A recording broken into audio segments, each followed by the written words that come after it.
Gladys.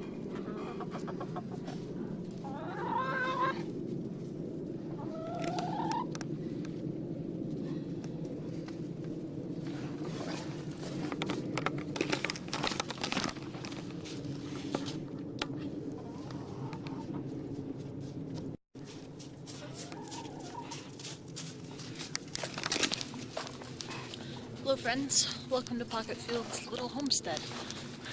Kind of.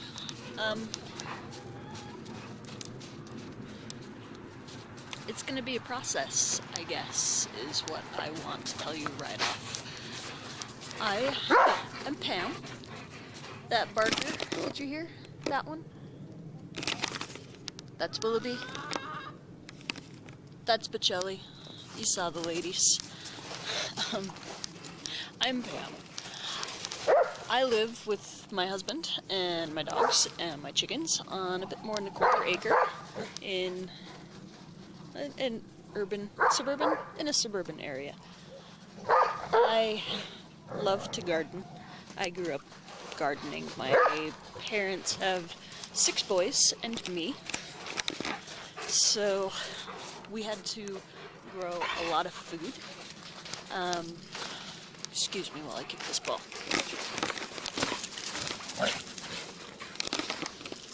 What's left of it. 6 boys eat a lot of food, and we grew a lot of it when I was a kid. My parents rented the field that was behind our house, and I mean, we grew everything. Eventually we didn't have to anymore, and they built apartments where the field was. That was a little bit depressing. We still had a big garden in our backyard, and my parents have had a garden every year, always. When I moved out, I was actually very sad. I didn't have a garden. So I began gardening in pots on my porches and things until I bought my little house. What were we, 5 years ago? 5 years ago. First thing I did was rip out a bunch of bushes and put in a garden. So anyway, I can do more on my land. I'm really bad at grass. I feel like growing it is a waste. But also, I'm just not good at it. My lawn always looks kind of sad and brown and dead. And these guys, they don't help at all. Do you? I can't even think how cute these dogs are. Excuse me.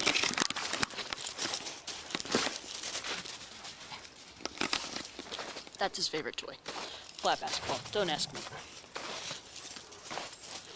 Anyway, so this first video, I think that what we talk about are goals. Like I said, it's a quarter of an acre. And my garden last year, you can kind of see it behind me. There's this box here. There's a plot there. There's, I think it's 12 by 30 or so in the front yard. Sounds about right. I added a fence last year to the backyard garden to keep the dogs out of it. And while I was at it, I fenced off all of that back area, all the way across the yard, so I think it's about 100 feet wide. And this is 22 feet deep, something like that. And that will all be garden as well, except for this little raised box area. I really don't actually like those boxes.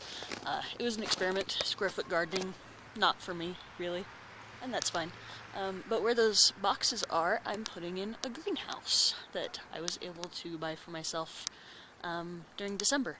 I just need to empty all these boxes out, move them, find a garden gate that I can put in right here, and build my little greenhouse.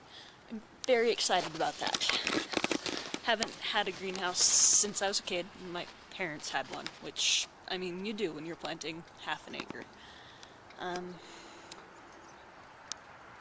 Yeah, so that's garden plants. I'm planning on lots of squash and lots of different corn. lots of beans. I really like heirloom beans, so lots of those. And then animals. I'm planning on animals. I'm going to start raising quail. I was able to take a workshop-style class where I learned about butchering them more than anything else, just to see if I could do it. Dispatching animals is hard. Well, that battery died quickly. Anyway, quail. I learned how to butcher them a few months ago and decided that yes, I can butcher my own quail. I was worried, butchering animals, especially the first time, is not an easy thing to do. But I did okay, and I think that I can continue doing okay. So we're going to add quail. I went and bought myself an incubator. Haven't put in my first batch yet. I think I'm actually looking at doing a batch of chickens first, because those ladies I showed you earlier, those ladies I showed you earlier are a bit older. I got them used. So I will be dispatching them as well as soon as I have another batch of chicks old enough to lay. Again, comes down to if I can butcher an animal that I've raised. And I didn't raise these from chicks, so I think it'll be easier. Good practice chickens, maybe. I hope so. Otherwise, I'll have to give them away and have somebody else do it. But no, I can do this. This is fine. Probably. Anyway, quail, but also planning on rabbits. And this is where I'm pretty sure I can butcher those chickens. Is it last year? There were rabbits eating my garden. I lost so many seedlings, and I was so upset. And I caught one. It was just a little baby thing. I caught it in my shed on the 4th of July. It just sat there and looked at me, and I reached down and I picked it up and was like, well, I guess I have this rabbit now. And it was somebody in my neighborhood, like the year I moved in, let a breeding pair of rabbits go free. And so our neighborhood has been overrun. I don't get many in this yard because of, those guys. But this little rabbit, FLB, furry little bunny, for the PG rated, I put him in an old chicken coop, and I raised him, and I learned how to butcher him, and I ate him. He was actually very yummy, which is why I'm looking into raising rabbits as well. Also the manure. The manure for the garden would be fantastic, especially where I'm expanding like I am. And that's not just back here. I actually forgot to mention I will be fencing off the front yard, and there will be a very large section. I think I don't know, I haven't actually measured it. 30? I think like 20 by 30. I promise I'll measure eventually, I'll let you know. But I'll be turning that into a tea and herb garden.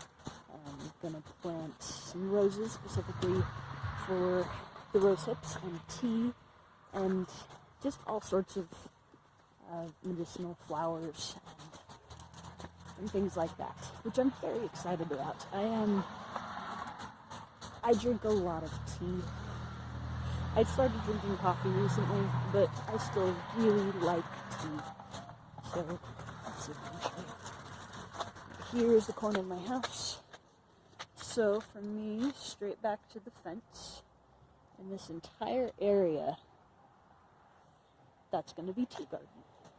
It's a pretty good size. I think I've got a source for bricks, and I'll be able to brick in beds all the way on the outside, and then I think do some smaller square ones in the middle open space.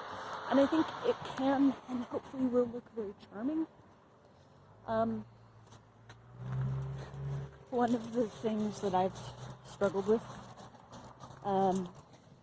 is keeping up on the house. Like, there's a lot that I want to do. We're remodeling inside, redoing most of the yard out here, we'll keep some grass for the dogs to play in, or at the very least open space for the dogs to play in. He said I'm not very good at grass. But there's just a lot to organize, and the shed that you saw earlier really needs to be rebuilt. It's not in good shape, and I've got bags of leaves everywhere that I went and stole from the neighbors that I'm going to be shredding and putting on the garden. And I've got a garden box sitting here that I have never installed, and pieces of another one, and I've got the greenhouse. What I'm saying is,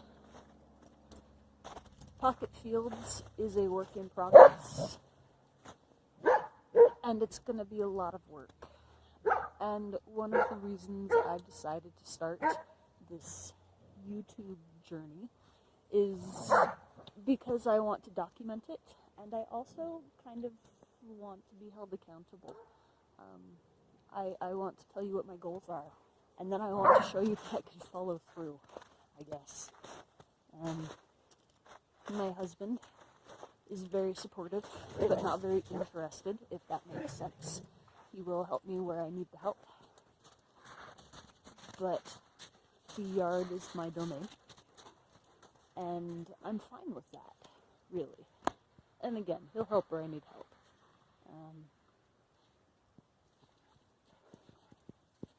I don't actually know what note to end this on. Just that I really hope I can turn this yard into a homestead, and that I can turn my house into a home. And I'm not going to show you the house yet. It's a disaster. I've been in the middle of remodeling the kitchen for 1.5 years now. So I'm not even sure you can call that the middle. But I like that. Turning the house into a home and the yard into a homestead. And that's my goal with Pocket Fields. Thanks for listening to me ramble, and I'll see you next week. Thanks.